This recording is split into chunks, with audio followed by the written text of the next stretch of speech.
स्वागत है आपका। मैं हूं आपके साथ सुमित शर्मा। न्यूज रूम से मेरे सहयोगी पुनीत भी जुड़े हुए हैं। कुछ खास खबरों के लिए हम उनके पास भी चलेंगे, लेकिन बड़ी खबर की शुरुआत में बात करेंगे बुलडोजर की। प्रदेश में, मध्य प्रदेश में अपराधियों के खिलाफ मामा का बुलडोजर दौड़ रहा है। शहडोल में 12 साल की मासूम के साथ रेप के आरोपी का मकान जो सरकारी जमीन पर बना हुआ था, इसको प्रशासन ने जमींदोज कर दिया।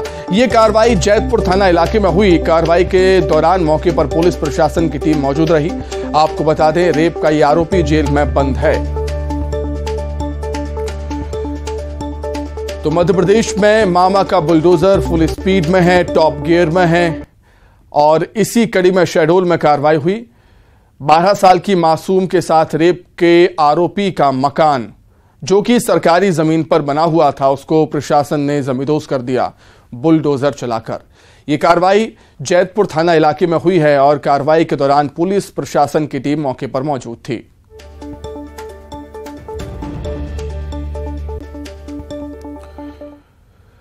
उधर ग्वालियर के कारोबारी के बेटे को पंजाब के विश्नोई गैंग ने धमकी दी है। कारोबारी के बेटे के मुताबिक बदमाश ने उससे बोला कि मुझे 20 लाख रुपए में सुपारी मिली है, 2 दिन में तुझे मार दूंगा। कारोबारी सुभाष जैन के बेटे राहुल को यह धमकी फोन पर दी गई।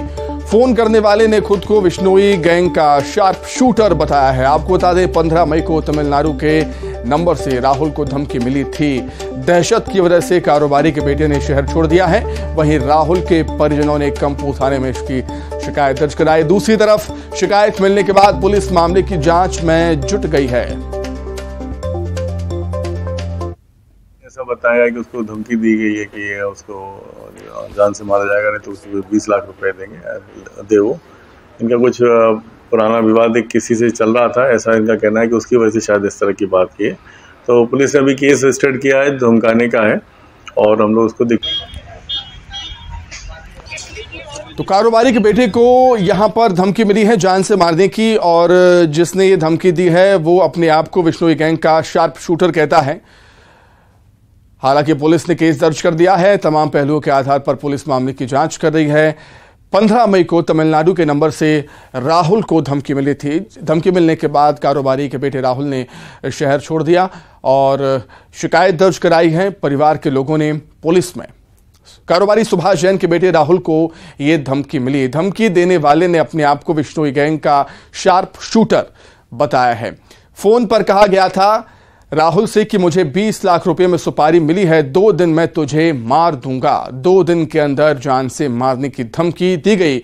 20 लाख रुपए की सुपारी की बात फोन पर की गई थी जब राहुल को धमकी भरा कॉल आया था। कारोबारी सुभाष जैन के बेटे राहुल ने शहर छोड़ दिया है और परिवार के लोगों ने पुलिस में इसकी शिकायत दर्ज कराई है। फोन करने वाले ने खुद को विश्नोई गैंग का शार्प शूटर बताया है। 15 मई को कॉल आया था, तमिलनाडु का नंबर था जिस नंबर से कॉल आया। राहुल को धमकी मिली कि 20 लाख रुपए की सुपारी मिली है और 2 दिन के अंदर तुझे मार देंगे। दहशत की वजह से कारोबारी के बेटे ने शहर छोड़ दिया। अधिक जानकारी के लिए बातचीत करेंगे। सहयोगी सुशील हमारे साथ जुड़े हुए हैं फोन पर। सुशील, क्या कुछ जानकारी, पुलिस किस तरह से मामले की जांच कर रही है अब? बिल्कुल, देखिए, ये ग्वालियर के नया बाजार इलाके में रहने वाले सीमेंट कारोबारी सुभाष चंद्र जैन के बेटे राहुल जैन को फोन पर धमकी मिली थी और इस धमकी में फोन करने वाले ने कहा था कि वो विश्नोई गैंग का शार्प शूटर बोल रहा है और उसे 20 लाख रुपए में तुम्हारे सुपारी मिली है और यही वजह है कि 2 दिन बाद तुम्हें मार दिया जाएगा। इस तरह की जो धमकी राहुल जैन को मिली थी और इस धमकी के बाद से ही दहशत के चलते राहुल घर से लापता हो गए, शहर से ही लापता हो गए। उसके परिवार वालों ने कंपू थाने में शिकायत दर्ज कराई थी और शिकायत के मुताबिक जो विश्नोई गैंग है उसकी आशंका परिवार वालों ने जताई थी और यही वजह है कि 15 मई को ये फोन आया था। हालांकि 2 दिन का वक्त दिया था, 17 मई को ये घटनाक्रम पूरा हो चुका था, लेकिन पुलिस के सामने अब विवेचना इसी बात की है कि क्या वाकई में ये जो धमकी भरा कॉल था वो विश्नोई गैंग के शार्प शूटरों का ही था या फिर कोई और बात है। क्योंकि अभी जो राहुल है वो लापता है, करीब 5 दिन हो चुके हैं राहुल को लापता हुए। तो अब मिस्ट्री इसी बात की है कि राहुल आखिरकार कहाँ है, क्योंकि उसका फोन भी बंद आ रहा है और जैसा कि परिवार वालों ने बताया कि 15 मई को राहुल के फोन पर धमकी मिली थी। तो सुशील, क्या राहुल से परिवार वाले भी कांटेक्ट नहीं कर पा रहे हैं? देखिए, परिवार वालों ने जो कल FIR दर्ज कराई है उसके मुताबिक राहुल का मोबाइल भी बंद आ रहा है, वो लापता है। और परिवार वालों का इसी तरह का कहना है कि शायद हो सकता है वो दहशत की वजह से लापता हो राहुल। चलिए ठीक है, देखने वाली बात होगी कि पुलिस कहां तक पहुंचती है, पुलिस की पड़ताल कहां तक पहुंचती है इस मसले को लेकर। बहुत धन्यवाद सुशील आपका। और चलिए बढ़ते हैं आगे और बात करते हैं रफ्तार के कहर की। और दो तस्वीरें आपको हम दिखाते हैं। बड़वानी से पहली खबर है जहां पर रफ्तार का कहर देखने को मिला और यहां पर जो दुर्घटना पेश आई वो बेहद दर्दनाक और हादसों का शनिवार इसे कहा जा सकता है, क्योंकि बड़वानी और भिंड की दो तस्वीरें आप देख रहे हैं। बड़वानी के सेंधवा में सड़क हादसा पेश आया है कि परिवार के 3 सदस्यों की मौत हो गई। जानकारी के मुताबिक कार ने बाइक सवारों को टक्कर मार दी, जिसके चलते बाइक सवार पति पत्नी और उनके बेटे की मौत हो गई। दुर्घटना के बाद से कार चालक मौके से फरार हो गया। वहीं उसकी कार को पुलिस ने जब्त कर लिया है। भिंड में एक मिनी ट्रक ने बाइक को टक्कर मार दी, जिसमें 3 लोगों की मौत हो गई। यह हादसा नेशनल हाईवे 719 पर हुआ। पुलिस मिनी ट्रक के ड्राइवर को पकड़ चुकी है। घटना मेहगांव थाना क्षेत्र की बताई जा रही है।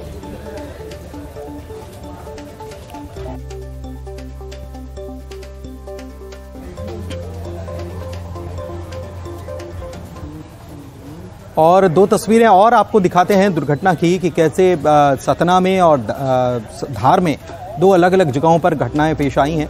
पहली जो तस्वीर है वो सतना की है, जहां पर तेज रफ्तार ट्रक पलटा।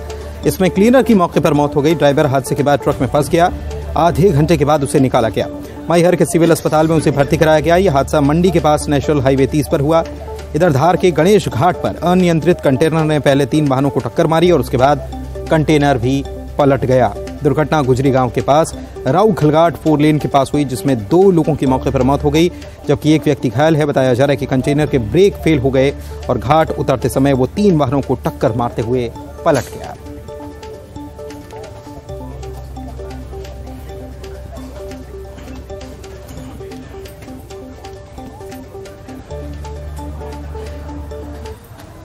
दो और तस्वीरों की बात करते हैं, क्योंकि गर्मी का मौसम जो है वो चल रहा है और प्रचंड गर्मी पड़ रही है और प्रचंड गर्मी के चलते आग लगने की घटनाओं में भी इजाफा हो रहा है। इसी की तस्वीरें हम आपको दिखा रहे हैं। धार और उज्जैन की अलग अलग जगहों की तस्वीरें। धार की अगर बात की जाए तो PVC पाइप जो बनाया जाता है इसका गोडाउन है और यहाँ पर यह आग लगी थी। इसमें लाखों रुपए का नुकसान हो गया। दमकल विभाग की टीम ने कड़ी मशक्कत के बाद आग को काबू में किया। यह घटना बदनावर बस स्टैंड इलाके की बताई जा रही है। उज्जैन में रेलवे के गोदाम में आग लग गई। दमकल की गाड़ियों ने कड़ी मशक्कत के बाद आग को काबू में किया। इसमें रेल के पार्ट्स रखे हुए थे।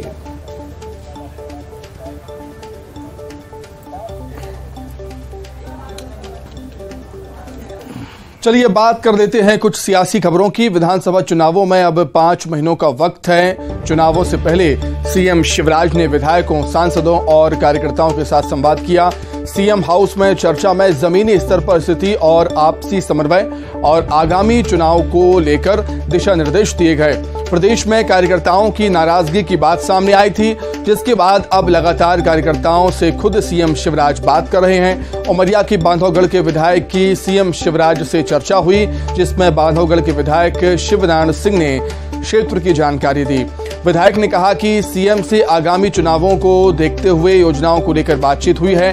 विकास यात्रा में जो आवेदन आए हैं उनमें लोगों की तमाम मांगों को पूरा किया गया है। जो अपात्र हैं उनको भी पात्र करके योजनाओं से जोड़ा जा रहा है। कार्यकर्ताओं में कहीं कोई नाराजगी नहीं है, सभी के बीच अच्छा समन्वय है। हमारी जो मध्य प्रदेश सरकार और भारत सरकार की जो विभिन्न सारी योजनाएं हैं ज्यादा से ज्यादा धरातल पर उतरे, इसकी चिंता माननीय मुख्यमंत्री जी ने की कि लोगों के जीवन में खुशियां आए, तभी आएगी जब हम योजनाओं को उनके घर पर पहुंचाएंगे। तो आपके बड़वानी क्षेत्र में क्या कुछ तस्वीरें हैं, कामकाज की रिपोर्ट भी? बड़वानी मैडम मैं नहीं हूँ, उमरिया से बांधवगढ़ से। जी जी। वहाँ पर क्या कुछ तस्वीरें? अपने ठीक है, अपने विकास यात्रा में बहुत सारे आवेदन आए और लोगों की हल भी हुए तत्काल, और जो अपात्र हुए थे उनको भी कुछ अभी पात्र करके उनको भी योजना से जोड़ने का। आगे चुनावों के लिहाज से क्या कुछ तैयारियां हैं जो सीएम की तरफ से कुछ दिशा निर्देश आप लोगों को? यही कहा है कि आप अपने क्षेत्र में जाइए। नाराजगी भी है, कोऑर्डिनेशन में कहीं कभी कोई नहीं, ऐसा मेरे को तो ऐसा लग नहीं रहा है क्या कहता हूँ कोई नाराजगी हो। कोऑर्डिनेशन में कहीं लगता है सत्ता संगठन के बीच में? ऐसा नहीं, कोई नहीं, बढ़िया चल रहा है।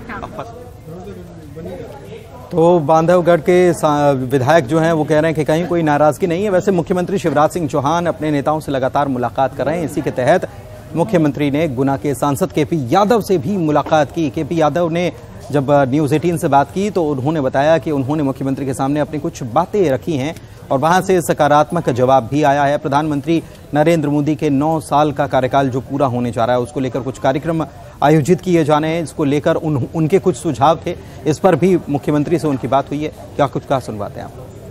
मेरे हिसाब से मेरा जो व्यक्तिगत अनुमान है, ग्वालियर चंबल संभाग में हम बहुत अच्छा रिजल्ट देने वाले हैं, क्योंकि आपने देखा होगा कि पहले जब माननीय ज्योतिरादित्य सिंधिया जी कांग्रेस में थे तब पूरी तरह से कांग्रेस में वो हावी थे और पूरे ग्वालियर चंबल संभाग में कांग्रेस उनके हिसाब से ही चलती थी।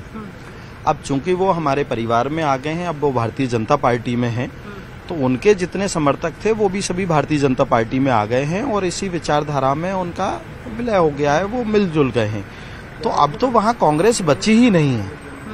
कांग्रेस का ऐसा कोई भी नेता उस क्षेत्र में नहीं है जिसके पास कोई जन समूह हो या जनता का समर्थन उनके साथ हो।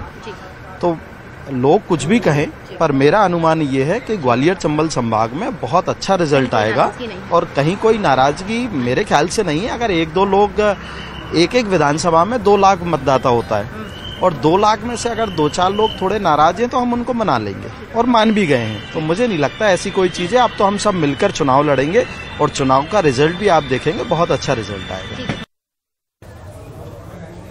सरकार 2023 में तो बीजेपी की ही बनेगी, ये दावा कर रही हैं पूर्व मंत्री इमरती देवी। उन्होंने न्यूज़ 18 से खास बातचीत करते हुए कहा कि संबल योजना या कई योजना जिनका शिवराज सरकार में जो योजनाएं चलाई गई थी उनको बंद कर दिया गया कमलनाथ सरकार में, और कमलनाथ सरकार की इतनी अच्छाइयाँ थीं तो आखिरकार 1.5 साल के भीतर वो सरकार आखिर गिर क्यों गई।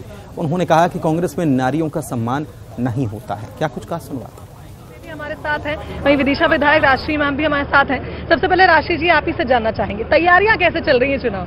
हमारी तैयारियां पूरे 5 वर्ष चलती रहती हैं, इसलिए ये कहना एकदम से ठीक नहीं होगा कि अभी कैसी तैयारियां चल रही हैं। अब तो लास्ट मोमेंट आ गया है और चुनाव बिल्कुल नजदीक है, नवंबर में चुनाव है हमारे, तो तैयारियां तो बहुत जोरों पे हैं। और जिस तरह से हमने देखा महिला केंद्रित योजनाएं हम पार्टी लेकर आई है और आप लोग लगातार काम कर रहे हैं कि हर महिला को उसका फायदा भी पहुंचे। जो बहनें हैं पार्टी में मौजूद बहनें, उनकी क्या उम्मीदें आगामी? जो भाई पार्टी में जो बहनें हैं, हम लोगों के लिए तो अभी लाडली बहना जो है बिल्कुल ऐसी योजना एक सामने आई है। आगे बढ़ते, रिजर्व बैंक ऑफ इंडिया ने 2000 रुपए के नोट के सर्कुलेशन से वापस लेने का फैसला किया है और इसके बाद इस कदम को नोटबंदी 2.0 के तौर पर देखा जा रहा है। क्या यह कदम नोटबंदी का ही एक रूप है? इस पर पीएम मोदी के पूर्व प्रधान सचिव नृपेंद्र मिश्रा ने प्रतिक्रिया दी है। उन्होंने कहा है कि 2000 रुपए के नोट को सर्कुलेशन से वापस लेने का फैसला एक सामान्य प्रक्रिया है, इसे नोटबंदी नहीं कहा जा सकता। इसके साथ ही उन्होंने कहा कि यह फैसला अचानक नहीं हुआ, बल्कि इसे श्रृंखला बनाकर अंजाम दिया गया। इसकी शुरुआत 2018 से हुई थी, जब 2000 के नोट छपने बंद हो गए थे। तभी फैसला लिया गया था कि इस नोट को सर्कुलेशन से धीरे धीरे वापस ले लिया जाएगा। लोगों को इस बात का डर है कि क्या ये डीमोनेटाइजेशन 2.0 है। इस समय हमारे साथ है मिस्टर नृपेंद्र मिश्रा, जो उस समय भी थे जब पिछली बार डीमोनेटाइजेशन हुआ था। क्या आश्वासन आप लोगों को देना चाहोगे? बहुत लोग पैनिक में हैं, बहुत लोगों का कहना यह है कि डीमोनेटाइजेशन है, हालांकि फाइनेंस मिनिस्टर और आरबीआई का कहना है ये बिल्कुल ही डीमोनेटाइजेशन, इसको ना माना जाए। आपने सही बताया, रिजर्व बैंक ऑफ इंडिया और वित्त मंत्रालय इसके लिए अधिकृत है कि वह पूरे देश को आश्वासन दें कि यह किसी प्रकार का डीमोनेटाइजेशन का कोई कदम नहीं है। लेकिन मैं एक समय में संबद्ध था प्रधानमंत्री कार्यालय से, जिस समय की डीमोनेटाइजेशन हुआ था। उस समय एक टीम जो लोग साथ में थे, उन्होंने प्रधानमंत्री जी को राय दी थी कि हमको 2000 रुपए के नोट छापने पड़ेंगे, क्योंकि हम 500, 100 रुपए और 1000 रुपए के नोट जो है अगर छापेंगे तो कुल आवश्यकता की पूर्ति नहीं हो पाएगी। प्रधानमंत्री जी इससे आश्वस्त नहीं थे। प्रधानमंत्री जी का मत था प्रारंभ से ही कि बड़े नोट नहीं छपने चाहिए, क्योंकि उससे काले धन और कर की चोरी को प्रोत्साहन मिलता है। लेकिन एक टीम के नेता होने के कारण, टीम के कप्तान होने के कारण सबकी राय के अनुसार वो चले, लेकिन उनके मन में यह था कि यह ज़्यादा दिन चलने की व्यवस्था नहीं करनी है। इसीलिए आपने देखा कि लगभग 2018 में 2000 रुपए के नोट जो है उनका छपना बंद कर दिया गया, और छपना बंद करने के साथ साथ यह भी निर्णय अंदरूनी ढंग से ले लिया गया था कि 2000 रुपए के नोट हम अब धीरे धीरे सर्कुलेशन से, वितरण से बाहर कर लेंगे और रिजर्व बैंक इन्हें वापस ले लेगा। एटीएम में भी इसकी उपलब्धता नहीं हो रही थी, और उस समय तक 100 रुपए और 500 रुपए के नोट इतने छप गए थे कि इसकी आवश्यकता भी नहीं थी। तो सेकेंड स्टेज में विड्रॉल हुआ, और थर्ड स्टेज में फाइनल विड्रॉल का निर्णय जो अभी आपने कल सुना आरबीआई से, वह हुआ कि 30 सितंबर तक अब इसका सर्कुलेशन नहीं होगा। तो आप यूँ मान कर चलें कि इसका पहली बात कोई डिमोनेटाइजेशन से कोई संबंध नहीं। दूसरी बात कि यह एक निर्णय था जिसकी एक श्रृंखला थी जो 2018 से चली, 2023 में पूरी हो गई, जो कि एक प्रधानमंत्री जी के विश्वास नीति के अनुसार थी। वह इस मत के सदैव रहे कि जो गरीब है, तबका है, उसके खरीद फरोख्त यानी लेन देन में 2000 रुपए के नोट का कोई स्थान नहीं है। इसलिए वो यह मत के थे कि इस देश में छोटे नोट मूल्य के, छोटे मूल्य के नोट 100 रुपए और 500 रुपए के नोट ही उपलब्ध किए जाने चाहिए, जिसकी अब व्यवस्था है। तो काला धन को रोकने की बात की जा रही है, एक वो है, और दूसरा पैनिक की कोई ज़रूरत नहीं है, आप यही कहेंगे? जी, मैं दूसरे को ज़्यादा महत्वपूर्ण दूंगा, क्योंकि काले धन की लड़ाई तो केवल एक कदम से नहीं होती, वो तो हर कदम पे काले धन से लड़ाई है। तो वो तो इस तरह है जो गुड ओवर इविल की फाइट है। लेकिन जो दूसरी बात है, ऐसे सिटीजन, आज मैं आम नागरिक हूँ, मैं यह कह सकता हूँ कि किसी प्रकार से किसी को यह संदेह नहीं होना चाहिए कि किसी प्रकार का डिमोनेटाइजेशन का यह कदम है। यह एक सामान्य कदम है जिसमें बड़े सर्कुलेशन के नोट को हटा दिया गया है, और सभी को आप 500 और 100 रुपए के नोट ले सकते हैं। आप जाएं, बैंक में जाएं, रिजर्व बैंक के ब्रांचेज में जाएं, और आप अपना 2000 रुपए का नोट देकर अपने 100 और 500 के नोट प्राप्त कर लेंगे। थैंक यू वेरी मच, हमसे बात करने के लिए बहुत बहुत धन्यवाद। तो इसी के साथ